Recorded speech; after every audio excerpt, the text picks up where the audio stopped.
ನಮಸ್ಕಾರ ಸ್ನೇಹಿತರೆ, ನಮ್ಮ ಲೈಫ್ ಹ್ಯಾಕ್ ಲೆನ್ಸ್ ಚಾನೆಲ್ಗೆ ಸ್ವಾಗತ.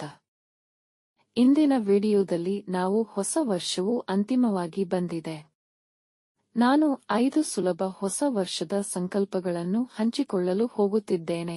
ನೀವು ಪ್ರಾರಂಭಿಸಲು ಸಿದ್ಧರಿದ್ದರೆ ಈ ವಿಡಿಯೋ ನೋಡಿ. ನೀವು ಪ್ರತಿಯೊಂದನ್ನು ಮಾಡಬಹುದಾದ ಸಣ್ಣ ವಿಷಯಗಳ ಮೇಲೆ ಕೇಂದ್ರೀಕರಿಸಿ ನಿಮ್ಮ ಜೀವನದಲ್ಲಿ ಸಕಾರಾತ್ಮಕ ಬದಲಾವಣೆಯನ್ನು ಮಾಡುವ ದಿನ. ನೀವು ಬಹುಶಃ ವರ್ಷದ ಮಧ್ಯದಲ್ಲಿ ಬಿಟ್ಟುಬಿಡುವಿರಿ ಎಂದು ನಿಮಗೆ ತಿಳಿದಿರುವ ಗುರಿಗಳನ್ನು ಹೊಂದಿಸುವ ಬದಲು ಸಣ್ಣ ದೈನಂದಿನ ಮೂಲಕ ಉತ್ತಮ ಅಭ್ಯಾಸದ ವ್ಯವಸ್ಥೆಯನ್ನು ನಿರ್ಮಿಸಲು ಸಣ್ಣ ಬದಲಾವಣೆಗಳತ್ತ ಗಮನ ಹರಿಸುವುದು ಉತ್ತಮ. ನಾವು ಪ್ರಾರಂಭಿಸುವ ಮೊದಲು ನೀವು ಉತ್ತಮ ಜೀವನ ಶೈಲಿಯನ್ನು ರಚಿಸಬಹುದಾದ ಕ್ರಿಯೆಗಳು. ನೀವು ಈ ಚಾನೆಲ್ಗೆ ಚಂದಾದಾರರಾಗಿ ಮತ್ತು ನನ್ನ ಎಲ್ಲಾ ಹೊಸ ವರ್ಷದ ವಿಡಿಯೋಗಳ ಸೂಚನೆಯನ್ನು ಪಡೆಯಲು ನೀವು ಆ ಬೆಲ್ ಐಕಾನ್ ಅನ್ನು ಕ್ಲಿಕ್ ಮಾಡಿ. ನೀವು ಮೊದಲ ಸುಲಭ ರೆಸಲ್ಯೂಷನ್ ಹೊಂದಲು ಎಲ್ಲಾ ಸಮಯದಲ್ಲೂ ನಿಮ್ಮೊಂದಿಗೆ ನೀರಿನ ಬಾಟಲಿಯೂ ಇರಬೇಕು. ನೀವು ಸಾಕಷ್ಟು ನೀರು ಕುಡಿಯದಿದ್ದರೆ ಈ ನಿಯಮವು ನಿಮಗೆ ಉತ್ತಮವಾಗಿದೆ. ನಿಮ್ಮ ಹಾಸಿಗೆಯ ಬಳಿ, ನಿಮ್ಮ ಮೇಜಿನ ಬಳಿ ನೀರಿನ ಬಾಟಲಿಯನ್ನು ನಿಮ್ಮ ಪಕ್ಕದಲ್ಲಿ ಇರಿಸಿಕೊಳ್ಳಿ. ನೀವು ಮನೆಯಿಂದ ಹೊರಡುತ್ತಿದ್ದರೆ ಯಾವಾಗಲೂ ನಿಮ್ಮ ಪರ್ಸ್ ಅಥವಾ ಬ್ಯಾಗ್ ಜೊತೆಗೆ ತನ್ನಿ. ಇದು ನಿಮ್ಮ ಆರೋಗ್ಯದ ಮೆದುಳಿನ ಕಾರ್ಯಕ್ಕಾಗಿ ಚರ್ಮಕ್ಕೆ ನಿಜವಾಗಿಯೂ ಸಹಾಯಕವಾಗಿದೆ ಎಂದು ನಮಗೆಲ್ಲರಿಗೂ ತಿಳಿದಿದೆ. ನೀವು ಈಗಾಗಲೇ ಎಲ್ಲಾ ಸಮಯದಲ್ಲೂ ನೀರನ್ನು ನಿಮ್ಮ ಹತ್ತಿರ ಇಟ್ಟುಕೊಳ್ಳುವ ವ್ಯಕ್ತಿಯಾಗಿದ್ದರೆ, ನಾನು ಖಂಡಿತವಾಗಿಯೂ ಎರಡನೆಯ ನಿಯಮ, ಆರೋಗ್ಯಕರ ಆಹಾರದ ಆಯ್ಕೆಗಳಿಗೆ ಆದ್ಯತೆ ನೀಡುತ್ತೇನೆ. ಅದು ನಿಮಗೆ ಅರ್ಥವಾಗುವುದಾದರೆ, ಪ್ರೋಟೀನ್ ಹಾಕುವ ಮೊದಲು ನಿಮ್ಮ ಪ್ಲೇಟ್ನಲ್ಲಿ ತರಕಾರಿಗಳನ್ನು ಇರಿಸಿ. ಪ್ರತಿದಿನ ಹೆಚ್ಚು ತರಕಾರಿಗಳು, ಹಣ್ಣುಗಳು ಮತ್ತು ಪೌಷ್ಟಿಕ ಆಹಾರಗಳನ್ನು ಸೇವಿಸಲು ನಿರ್ಧಾರ ಮಾಡಿ. ಚಿಪ್ಸ್, ಸಿಹಿತಿಂಡಿಗಳು ಮತ್ತು ತೈಲಯುಕ್ತ ಆಹಾರವನ್ನು ಕಡಿಮೆ ಮಾಡಿ. ಈ ವರ್ಷ ನೀವು ಅಳವಡಿಸಿಕೊಳ್ಳಬಹುದಾದ ಮೂರನೇ ಅಭ್ಯಾಸವೆಂದರೆ ಪುಸ್ತಕವನ್ನು ಓದುವುದು.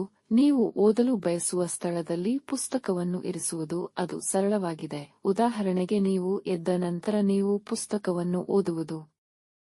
ನಿಮ್ಮ ಹಾಸಿಗೆ ಅಥವಾ ನಿಮ್ಮ ದಿಂಬಿನ ಮೇಲೆ ಮಲಗುವ ಮುನ್ನ ಅದನ್ನು ತೆಗೆದುಕೊಂಡು ಕೆಲವು ಪುಟಗಳನ್ನು ಓದಲು ನೀವು ಮರೆಯದಿರಿ. ಹಾಗೂ ಕೆಲಸವನ್ನು ಪ್ರಾರಂಭಿಸುವ ಮೊದಲು ಒಂದೆರಡು ಪುಟಗಳನ್ನು ಓದಿ. ಅದು ನಿಮ್ಮನ್ನು ಪ್ರೇರೇಪಿಸುತ್ತದೆ. ಮತ್ತು ನನ್ನ ಫೋನ್ನಲ್ಲಿ ಇರುವ ಬದಲು ನಾನು ಪುಸ್ತಕವನ್ನು ಓದಲು ಆ ಸಮಯವನ್ನು ಬಳಸಬಹುದು.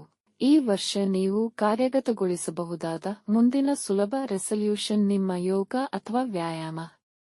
3 ರಿಂದ 5 ನಿಮಿಷಗಳ ಧ್ಯಾನದೊಂದಿಗೆ ಯೋಗ ಅಥವಾ ವ್ಯಾಯಾಮ ಮಾಡುವುದು. ಇದು ಅಭ್ಯಾಸದ ಒಂದು ಮಾರ್ಗವಾಗಿದೆ ಮತ್ತು ಧ್ಯಾನ ಮಾಡಲು ಸುಲಭವಾಗುವಂತೆ ಇದು ವಿಶ್ರಾಂತಿ ಪಡೆಯುವ ನೈಸರ್ಗಿಕ ಮಾರ್ಗವೆಂದು ಯೋಚಿಸಿ. ಎಚ್ಚರವಾದ ನಂತರ ಶವಾಸನ. ಯೋಗದ ನಂತರ ನಿಮ್ಮ ಕಣ್ಣುಗಳನ್ನು ಮುಚ್ಚುವುದು ಒಳ್ಳೆಯ ಕಾರಣಕ್ಕಾಗಿ. ಪ್ರತಿ ಯೋಗದ ಅವಧಿಯ ಕೊನೆಯಲ್ಲಿ ನಿಮ್ಮ ದೇಹವು ವಿಶ್ರಾಂತಿ ಪಡೆಯಲು ಮತ್ತು ಚೇತರಿಸಿಕೊಳ್ಳಲು, ನಿಮ್ಮ ಮನಸ್ಸು ಶಾಂತವಾಗಿ ಮತ್ತು ಶಾಂತಿಯಿಂದ ವಿಶ್ರಾಂತಿ ಪಡೆಯುವ ಸಮಯವಾಗಿದೆ. ಕೊನೆಯದಾಗಿ, ಈ ವರ್ಷ ನೀವು ರಾತ್ರಿ ಊಟದ ನಂತರ ತಕ್ಷಣವೇ ನಿಮ್ಮ ಹಲ್ಲುಗಳನ್ನು ಹಲ್ಲುಜ್ಜುವ ನಿಯಮವನ್ನು ರಚಿಸಬಹುದು. ನಿಯಮಿತ ಸಮಯವನ್ನು ಫಿಕ್ಸ್ ಮಾಡಿ. ರಾತ್ರಿ ಊಟವನ್ನು ನಿರ್ದಿಷ್ಟ ಸಮಯಕ್ಕೆ ಮುಗಿಸಿ. ಈ ಸಣ್ಣ ಕ್ರಮದ ಮೂಲಕ ದೀರ್ಘಾವಧಿಯಲ್ಲಿ ಆರೋಗ್ಯಕರ ಹಲ್ಲುಗಳು ಮತ್ತು ಗಂಭೀರ ಸಮಸ್ಯೆಗಳನ್ನು ತಪ್ಪಿಸಬಹುದು. ನಿಮ್ಮ ಅತ್ಯುತ್ತಮ ವರ್ಷವನ್ನು ರಚಿಸಲು ನಿಮಗೆ ಸಹಾಯ ಮಾಡಲು ನಾನು ವಿನ್ಯಾಸಗೊಳಿಸಿದ ಈ ವಿಡಿಯೋ ಸಹಾಯಕವಾಗುತ್ತದೆ ಎಂದು ನಂಬುತ್ತೇನೆ. ನಿಮಗೆ ಈ ಮಾಹಿತಿ ಇಷ್ಟವಾಗಿದೆ ಅಂದ್ರೆ ಲೈಕ್ ಮಾಡಿ. ನಿಮ್ಮ ಅಭಿಪ್ರಾಯವನ್ನು ಕಾಮೆಂಟ್ ಬಾಕ್ಸಿನಲ್ಲಿ ಹಂಚಿಕೊಳ್ಳಿ ಮತ್ತು ಅಂತಹ ಆಸಕ್ತಿದಾಯಕ ವಿಷಯಗಳಿಗಾಗಿ ನಮ್ಮ ಚಾನೆಲ್ ಸಬ್ಸ್ಕ್ರೈಬ್ ಮಾಡಿ.